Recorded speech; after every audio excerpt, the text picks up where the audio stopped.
हिमाचल प्रदेश के नेता प्रतिपक्ष जयराम ठाकुर कहते हैं, वित्त अनुशासन पर बात करने में अब बहुत देर हो चुकी है। वे अपनी कमियों के लिए पिछली राज्य सरकार और मौजूदा केंद्र सरकार को दोषी ठहरा रहे हैं।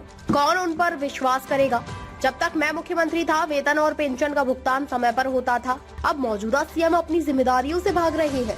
अगर राज्य सरकार के कर्मचारियों को उनकी पेंशन और वेतन मिल सकता है, तो यह केंद्र सरकार की वजह से है। केंद्र सरकार द्वारा राज्य के लिए राजस्व घाटा अनुदान के 550 करोड़ रुपए 6 सितंबर को प्राप्त होंगे, जिसके बाद केंद्र सरकार द्वारा राज्य के लिए राजस्व घाटा अनुदान के 550 करोड़ रुपए 6 सितंबर को प्राप्त होंगे, जिसके बाद सरकार अपने कर्मचारियों को वेतन देगी। 10 सितंबर को केंद्रीय करों में से हमारा हिस्सा हमें दिया जाएगा, जिसके बाद सरकार पेंशन का भुगतान कर सकेगी। इन सबके बीच वे खजाने के लिए जा सकने वाले ऋण की सीमा को समाप्त कर देंगे। लेकिन फाइनेंस डिसिप्लिन की बात अगर मुख्यमंत्री जी कर रहे हैं, तब कर रहे हैं जब जो है वो भैंस चले गई है, पूंछ पकड़ने की कोशिश कर रहे हैं।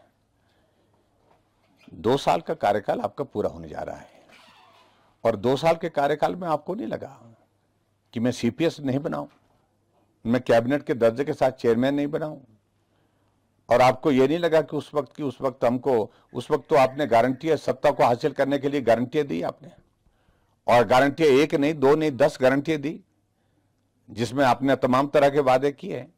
अगर वादे किए हैं तो पूरा करना भी जो है, वो जिम्मेवारी भी जो है वो सरकार की है।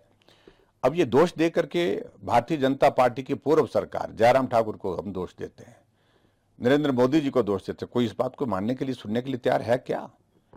जब तक जयराम ठाकुर था, हमने समय पर सैलरी दी है, समय पर पेंशन दी है, और हमने समय पर जो मेडिकल रिम्बर्समेंट कर्मचारियों की दी है, एरियर्स दिए हैं, डीए की किस्तें दी है।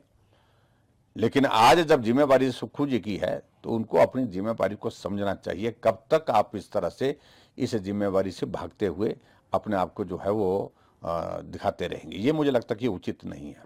और दूसरी बात, जो फाइनेंशियल डिसिप्लिन की अगर बात कर रहे हैं, तो छोटी सी बात को लेकर के आज देखिए, मैं बड़ा साफ कह रहा हूं, हिमाचल प्रदेश में ये स्थिति, अगर सरकार पेंशन और सैलरी देने की स्थिति बन रही है, वो बन रही है केंद्र सरकार की ओर से की वजह से।